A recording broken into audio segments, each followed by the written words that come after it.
Good morning, Bucknutters. Welcome to the Bucknuts Morning 5 here on Friday, September 20th, 2024. I am Dave Biddle. I'll be joined by Patrick Murphy in just a moment. Patrick interviewed Ohio State AD Ross Bjork on yesterday's Bucknuts Happy Hour. Fantastic interview.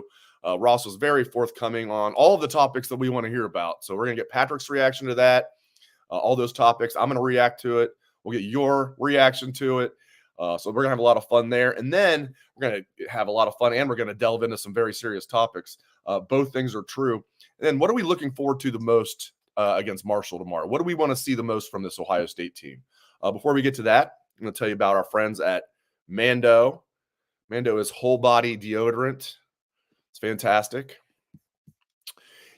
And I seriously highly recommend it to you guys. If you're like me and you were using the same deodorant like for the last couple of decades or maybe longer, maybe it's time to try something new and better. Mando was created by a doctor who saw firsthand how normal BO is being misdiagnosed and mistreated. Mando is American made. Mando controls odor for up to 72 hours. Mando's starter pack is perfect for new customers. It comes with a solid stick deodorant, cream tube deodorant. That's what this is. 2 free products of your choice and free shipping. Luckily, I have a discount code to help you get hooked on my favorite smelling whole body deodorant on the market. New customers get $5 off a starter pack with our exclusive code. That equates to over 40% off your starter pack.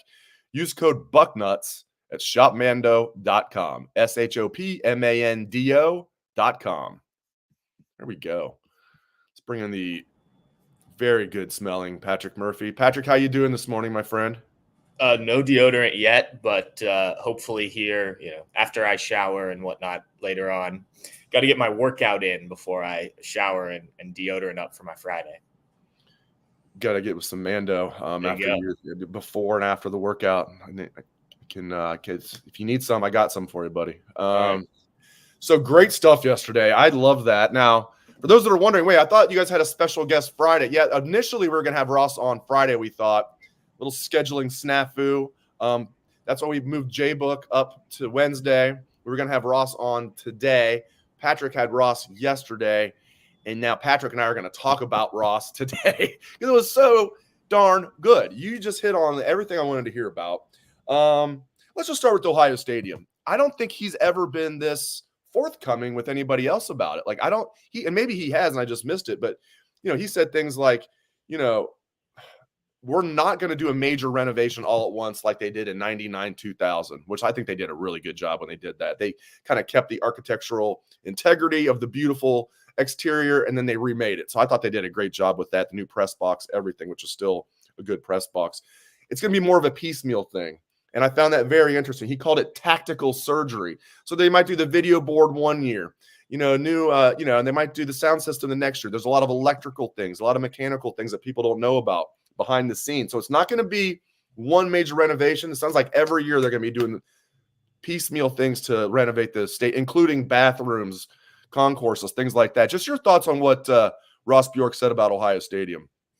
I think it's an interesting way to go about it. I think a lot of people assumed at some point, as you just mentioned, Dave, that there would be a big, renovation where it's the whole off season, right? That they're working on the stadium, and anytime you go by, it's construction crews and cranes and things like that. You see that a lot with stadiums. Now, the downside of that is you have to figure it out around the football season, right? So if it's something that's going to take longer than one off season, you have to get it done in time for Ohio State to play, because there's not just an easy other location for this football team to go play. The other downside of it is how much it costs. And so if instead you do like Ross talked about and kind of pick and choose the things that need improving, he talked about the new, I forget the name of it, the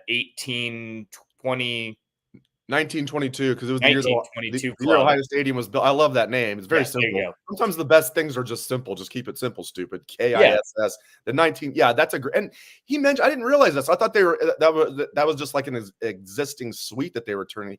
This is a place that wasn't even being used. It was a former classroom. Is that what he said? It is. Yeah. It was a old classroom from back when they, had those in Ohio Stadium. According to Ross, and it's just been kind of empty space in the stadium. And so it won't be a thing where you are able to get to from the stands. It doesn't even sound like you'll be able to see the field, but it'll be this VIP kind of suite that, will help provide revenue needed for things like stadium renovations, future revenue sharing, NIL, whatever they choose to use it for. So I think it's an interesting idea. I do think there are parts of the stadium that definitely need some renovations. I talk to people that attend games, season ticket holders, friends of mine that go to games regularly. There are definitely complaints about that versus some of the new stadiums in both professional and collegiate sports. And, also the viewing experience at home. I have friends that probably would go to games if it were easier to get up and go get something to eat or easier to use the bathroom. We're an Ohio State podcast, but I spend a lot of Saturday nights at lower.com field as a Columbus Crew fan. I know you've been there, Dave. It's very easy to go to the bathroom real quickly and get back to your seat. Now, significantly fewer people, 20,000 people versus 100,000.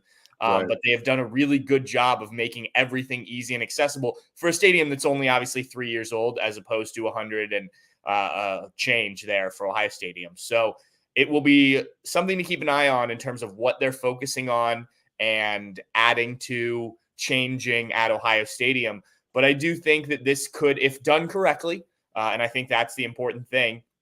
And as you said, not all of it will be things that directly impact fans' experience, like he talked about the piping and the wiring, things that people don't see. But if that goes wrong, then there's not a football game because something went wrong that you have to shut it down. So you got to get that stuff too.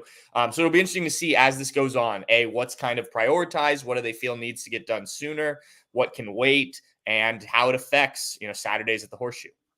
Yeah, it was fascinating. I just, because I was one of the people, I was raising my hand as you were talking. Like, I was one of the people just assumed that they were going to do a major renovation. Maybe not to the extent of 99-2000, where that was almost like a new stadium that they built. But something similar is what I expected. But it makes sense. It's like, instead of, they don't have like 200 million just laying around, they can just do everything at once, or it might be more than that, actually.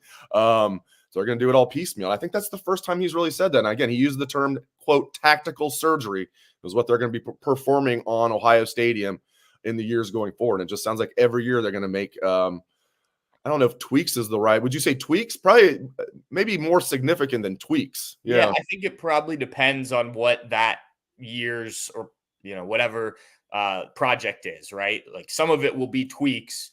Some of it, like, I saw somebody mention the closed end of the stadium screams for a large video board at the top of the stands. Yeah, it absolutely does. Mike Schaefer there. But that would be a longer process than some of the other things, right? If you're going to change out those bathrooms from, at least the men's bathrooms from, the troughs that a lot of them have, that's going to take some more time for the plumbing and things like that as well. Dave, I have a question for you while we're talking stadium.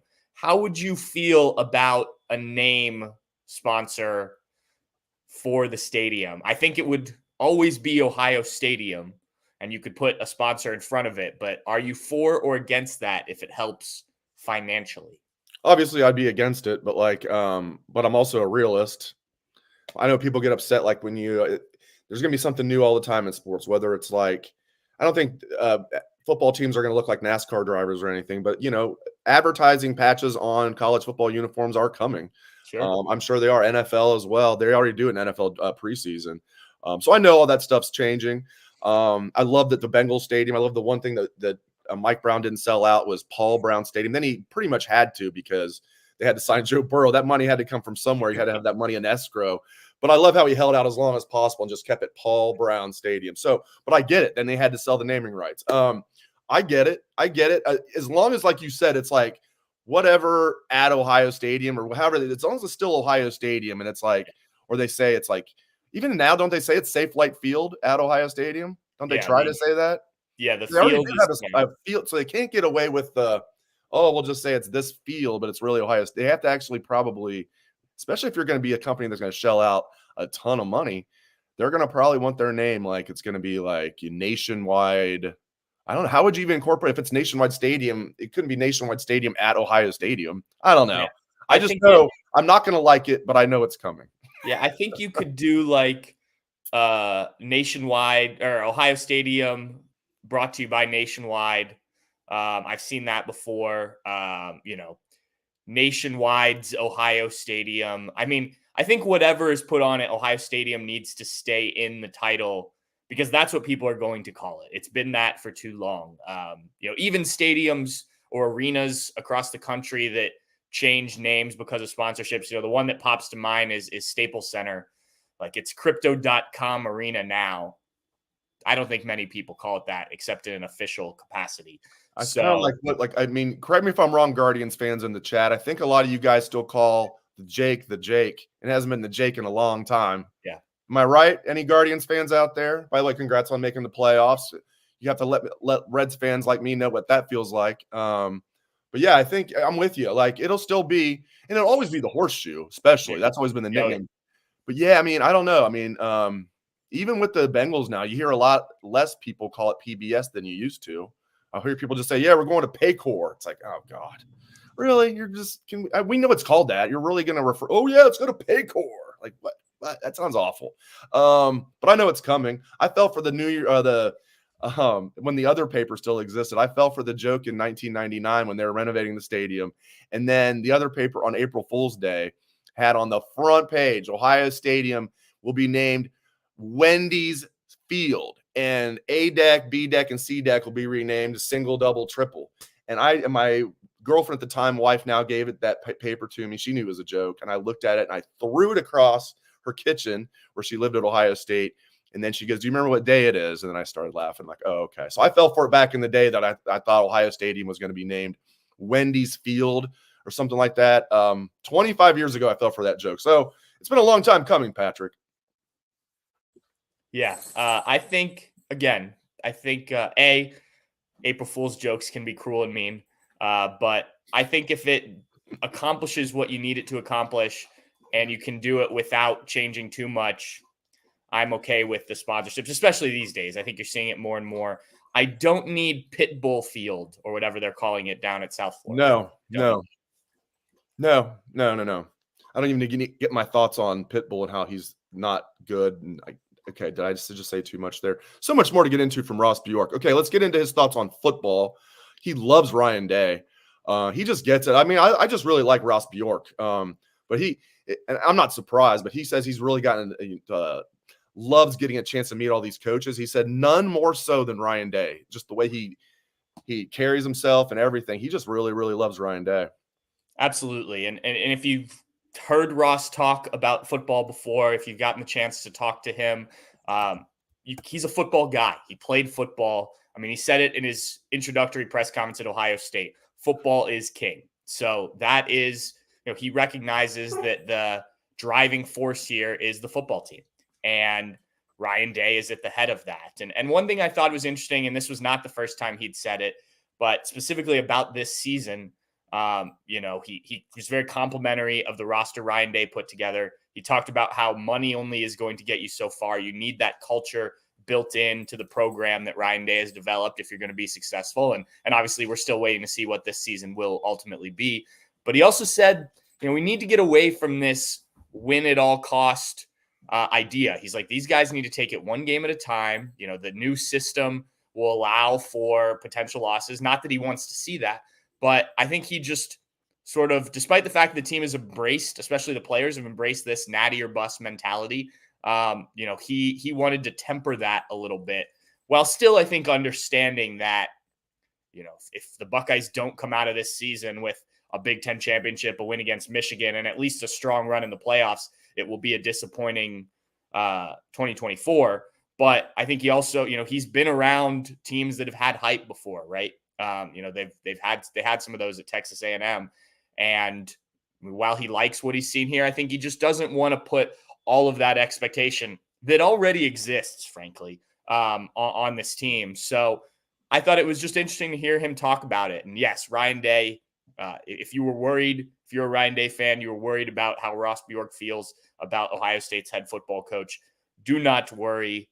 He is quite the fan. A couple more things from Ross Bjork. Again, if you haven't watched it, Patrick, a 20-minute interview with him yesterday.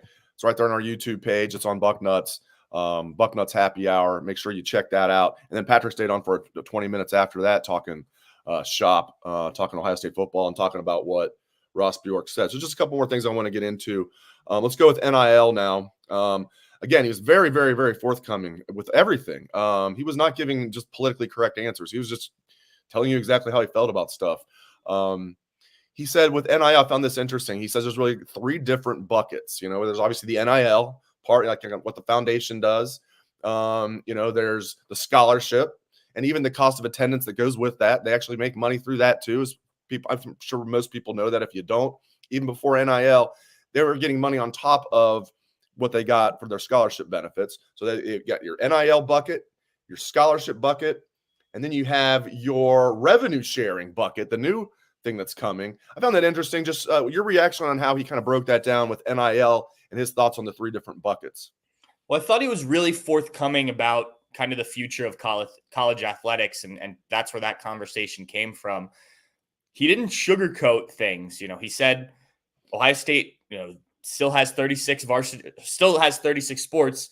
He was clear, not everyone will be full scholarships, and that's how it's been. There'll be teams that do full scholarships like football, men's basketball, women's basketball, but that there will also be teams that use some of this revenue sharing. Teams will make more revenue, some teams, players, things like that. I think he's got a very realistic view of this future that we're headed towards, where players will be getting paid, both through revenue sharing, through NIL collectives and things like that. And who knows what else ends up coming out of this, right? We're just kind of on the tip of the iceberg of the player empowerment era, so to speak, of college athletics.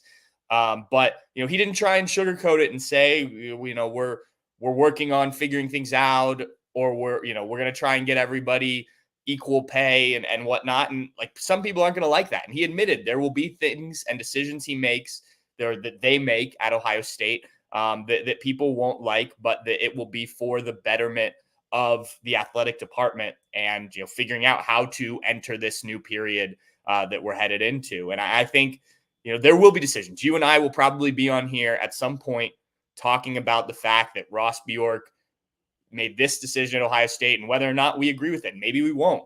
But I do think that he is willing to kind of explore what he thinks and what they at Ohio State in the athletic department agree is the best scenario.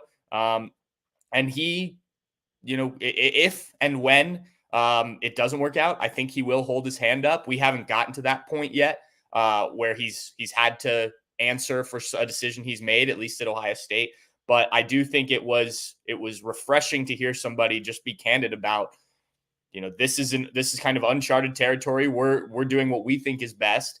And, some people may not like the end result, but ultimately we think it will be for the betterment of the athletic department and the people watching the games.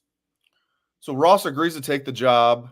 And then very, very, very early, he wasn't technically AD yet. It was supposed to be just kind of a get to know you process, slowly ingratiate himself. Bam, Chris Holtman's fired. Okay, now you have to decide, because really can't make that decision, because it's going to be Ross. He's going to be the AD for the next coach. So it really had to be Ross's decision, and it was. Is he going to promote Jake Diebler? Is he going to go get Dusty May, who ended up at Michigan? That are always going to be compared. But it was just funny. He's like on the job for a couple of weeks, and I want you to get into that. Another thing, Patrick, has this ever been another thing he let the cat out of the bag? Gene gave him the heads up before Ross even got the job, like when he was interviewing, or maybe it was right after he got the job, but before he was announced at Ohio State, told him, because Ross asked, is there anything I need to know as far as any coaches that we might be parting ways with? And Gene said, there's a good chance men's basketball we could have a change. He told him that in January, and then the change happened in February. That was interesting. I had never heard that before. And then it was interesting hearing why he chose to promote from within instead of going outside and hiring a Dusty May or somebody else. Your thoughts on that? Yeah, I think the term he used was rocky waters when I don't know if that was Gene's term or just how Ross kind of described it when referring to the men's basketball program. And look, that's not a surprise, right? I mean, we talked the last 2 seasons about Chris Holtmann and the pressure on him and, whether or not he would keep his job and all that. So not surprising, but interesting for sure that this was already a discussion. And he said then he'd started to look into, okay, I wasn't so familiar with men's or Big Ten basketball. So he started to look into that a little bit more and what coaches in the conference, do, what do they do successfully? What might be the characteristics of a successful Big Ten men's basketball coach? And so he was a little prepared for that. What I don't think he was necessarily prepared for was Jake Diebler. And when he got to Ohio State, when he started to spend time around the program, especially once Chris Holtmann was actually fired in February and Jake Diebler steps in as the interim coach, watching the way that team performed under him, the way they played, the style of play, and then the way Jake Diebler handled the team. He was at some practices. He watched Jake Diebler manage things both during games and on the court when people aren't watching, right? And so, look, I think this will be the first of many decisions. And he said, I think he said that they've already hired 6 head coaches. So he's had a lot of decisions to make, but this is the most high profile and the first one. And we'll look back after Jake Diebler's had 2-3 years to get this program really in his image and make an assessment on it. But I do think that, the names that you brought up, Dusty May, were certainly others. We talked to Ross Bjork at the Jake Diebler introduction. He said, they talked to quite a few, on some capacity in terms of, not necessarily full on interviews, but at least exploring opportunities. I think they also had to keep in mind, okay, Dusty May was under contract elsewhere. So, do you want to pay that buyout when you've got a guy here that you like? Other guys, same thing. What was that buyout? I believe it was pretty high from things that I've heard. So, yes, this will be a decision that we're ultimately going to look back on. Like all of the things that we're talking about today, does Ross Bjork get these things right? I think he has a good plan, and we'll see with what happens with Jake Diebler and the Buckeyes. Year one, I don't think will be the end all be all. You hope the Buckeyes have a good season, obviously, but this will be a couple years down the road. But yeah, interesting to hear him talk about that and having to make a decision like that so quickly before he's even fully on the job, which started July 1. Patrick and I just talked for more than 20 minutes about his 20-minute interview with Ross Bjork. It was great stuff. If you haven't watched it, I hyperlinked it. If you're watching the show or listening to the show straight from Bucknuts, I hyperlinked it in the story for our Bucknuts people. But it's easy to find, so make sure you watch Patrick's interview with Ross Bjork on the Bucknuts Happy Hour from yesterday if you have not already. We're not done yet, though. We haven't even really got into Ohio State football yet. We got a football game tomorrow. About a little more than 24 hours, Marshall coming to town. Now, Marshall will be a step up from Western Michigan and Akron, probably. And the reason I say that is the Sun Belt's considered a tad better than the MAC this year by all metrics even coming into the year. And then Phil Steelhead, who I think he's the most accurate of all the people that do. Not that he's perfect, but I think he's the most accurate of anybody who predicts every conference out there. And he's not afraid to tell you that in the magazine. I get it every year. But he has Marshall picked second in the Sun Belt. So, but still, Ohio State's favored by almost 40 points, Patrick, 39.5. What do you most, if you're an Ohio State fan or just an Ohio State observer, which you are, you're an observer, not a fan. What are you most curious to see from Ohio State's perspective? I want to see how you come out of the off week. We heard Ryan Day consistently and players, coaches call it an improvement week. Okay, so what improved? What tangibly will we see that improved? And maybe that doesn't even really come to fruition until next week on the road against Michigan State, because I think we all kind of expect Ohio State to handle Marshall similarly to how they did Akron and Western Michigan. But I certainly don't want to see regression, right? Specifically, is Will Howard, is he still hitting on these passes? Whether they're caught or not, I think his adjusted completion percentage is right around 75%. So he's throwing the ball where it needs to be. I want to see more of that. I want to see the offensive line build on what they did against Western Michigan, creating holes, getting push, allowing that run game to be as effective as we know it can be. Defensively, I think you need to be the same dominant group. I'd love to see them keep up the streak of teams not reaching the red zone, teams not reaching the end zone. Can you get another shutout? This is going to be a bigger test with this kind of air raid sort of offense that Marshall wants to run.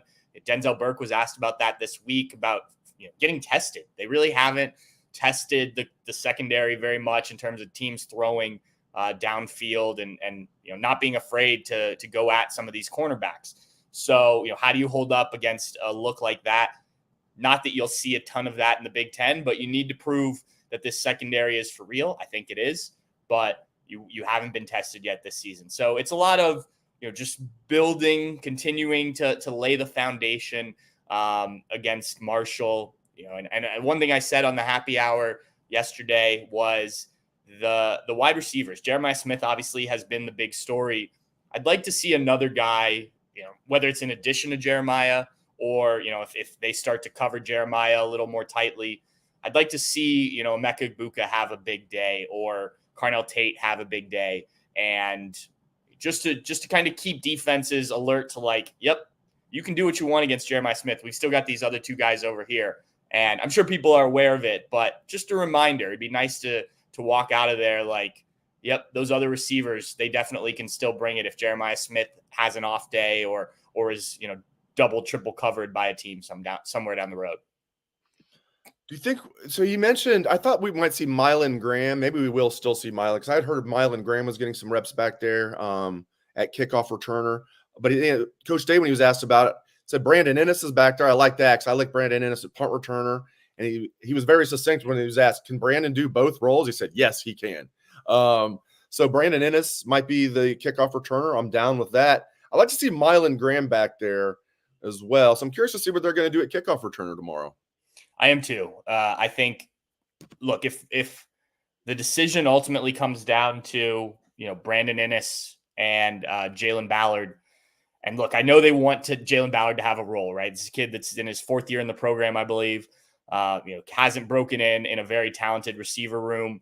But if you're going to come out and talk during the offseason and heading into the season about this renewed focus on special teams and wanting to have a return for a touchdown, it's got to be your best guys. And Jaden Ballard hasn't been able to do that. Now, maybe he still will. Maybe they're seeing things in practice that we just haven't seen in games. But what I have seen in games is Brandon Ennis in punt return and the aggression that he has and the ability to make a couple guys miss and things like that.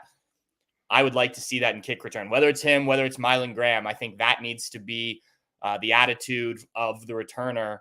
And you are right now missing opportunities to get better field position and potentially score on some of these special team units still. And I didn't think we'd be saying that because of what we heard and what we saw with the punt returns. So if they line up to receive the opening kickoff, for instance, and it's still just Jaden Ballard back there, maybe they're waiting to unleash Brandon Ennis in Big Ten play. But I do agree with you. I would like to see other guys get an opportunity that might be more explosive. And look, Brandon Ennis is hungry. You hear him talk about punt returns. He's hungry and wants to make a play because he hasn't gotten to do that very much in the Buckeye offense.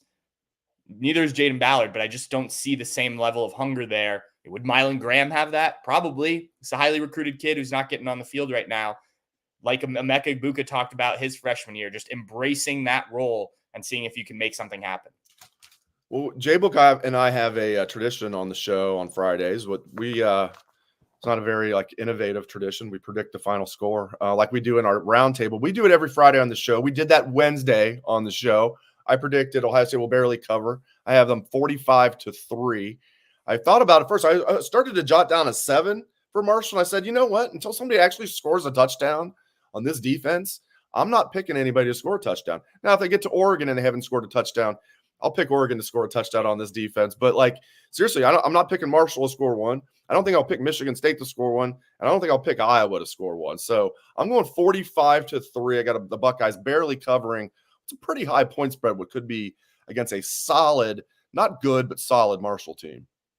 Yeah, I did the same 2 weeks ago, I guess, with Western Michigan. When we were doing our predictions, I think I originally wrote 7 and then took it back, was like, let's let somebody do it first before, let's see how long they can keep this up defensively. But yeah, I didn't have a final prediction done yet because I'm the one that posts our roundtable, so I get the last crack at the predictions. But I like your score. I'm thinking something right about that.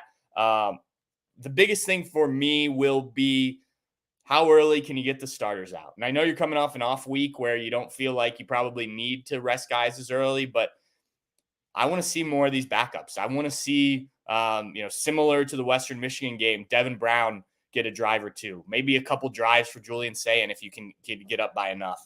I liked what we saw from him in that short period of time. And it's not just the quarterbacks, right? Some of these younger receivers, the second string offensive line. If you have Donovan Jackson back, now Austin Saraveld is kind of the veteran in the room with the backup offensive line, right? So let's go see what they do. Defensively, more of the backups, the linebacker depth, things like safety depth, I think are important. So the priority, I will have a very similar score to yours, I think, but the priority for me would be getting that lead early so that at some point early in the second half, you can get those backups in. I agree with what Rick Montoya is saying on Facebook. Yes. Staying healthy, obviously winning is the goal number one. Staying healthy, just stay healthy. Every game they get out of there without a serious injury, I'm like, let's go. It's one more you can check off. And listen, it's college football season is so funny. We're going to be 1/4 of the way through the regular season after tomorrow. Yeah. For Ohio State. It's crazy. You get 25% of the regular season, including the entire non-conference slate. Then we get to get into Big Ten play. I absolutely love it. All right, great stuff, my friend. Appreciate you joining me, and great job with Ross Bjork. That was fantastic stuff. Again, if anybody hasn't watched that, watch Patrick's interview with Ross Bjork on the Bucknuts Happy Hour yesterday. Patrick will join me at some point from Ohio Stadium tomorrow for the postgame show. What we learned live. We'll hear from Patrick and Steve live from Ohio Stadium. Patrick, thank you, my friend. Absolutely. Thanks, Dave. He is Patrick Murphy. Great stuff from Patrick. All right. And I appreciate you guys. Patrick, great stuff from Patrick. And I appreciate everybody joining us again. What we learned live. We're going to go right after the game. Right after the Marshall game ends, we're going to do what we learned live. And I'm aware of a certain game that starts just past 3:30. Probably more like about 3:40, if I had to guess, on CBS. USC at Michigan. I'm still surprised the point spread's only 5.5. Some places it's 5. I mean, it's ticked down. It was 6.5 USC, then it's ticked down. I don't think it's going to be a blowout, but I think USC is going to win this game by double digits. There's no such thing as free money in gambling. No such thing as free money in sports gambling. But man, at 5.5 is tasty. Michigan's offense is a mess. Their defense will hang in there. We'll hold them in. I mean, Will Johnson's fantastic. Mason Graham, Kenneth Grant. They've got dudes on that defense. They don't have anywhere near the depth they did last year. And they've got some fish out there, as Urban might say. They just don't have anywhere near. Their starters overall aren't as good as last year, and they don't have nearly the depth they had last year. But they still have some studs, dudes that will definitely be first-round picks. So Michigan's defense, I think, will keep them in the game to a certain extent, but eventually I think Miller Moss in this USC offense will have too much for him. Because this is a good Michigan defense. It's not a great, in my opinion, because of the lack of depth in certain areas. Their linebackers, they've got a good linebacker, but some of their linebackers really aren't playing up to snuff. Will Johnson might be the best corner in college football, but their other DBs I don't think are very good. Page is good. They got a couple good. They got 2 good DB. One great one, one good one. The other 2 I don't think are very good. So we'll see. I just think USC is just going to have too much for them. And even though USC's defense has improved, but Michigan's offense is an absolute mess. They looked like pre-Connor Stallions era Michigan through all of these games, including last week. You had Butch Jones out there for some reason kicking a field goal on 4th and 1 deep in Michigan territory after a long drive. I mean, you have to go for it there. He kicks a field goal and they miss the field goal. People are like, well, that's just because it was 28-18 because Arkansas State got garbage points. It's like, well, Arkansas State left points on the board early too. So it depends on how you want to look at it. Either way, Michigan was favored by 23. They only won by 10 against Arkansas State. So I think USC is going to hammer Michigan. Not hammer. I think they're going to win by double digits. I think they're going to win comfortably. We'll put it that way. So my point is, yeah, we're going to do what we learned live. And then, once that Michigan game kicks off, if I haven't wrapped up the show by then, I'll be wrapping it up pretty quickly after kickoff of Michigan USC. That'll be a lot of fun. So join me for what we learned live.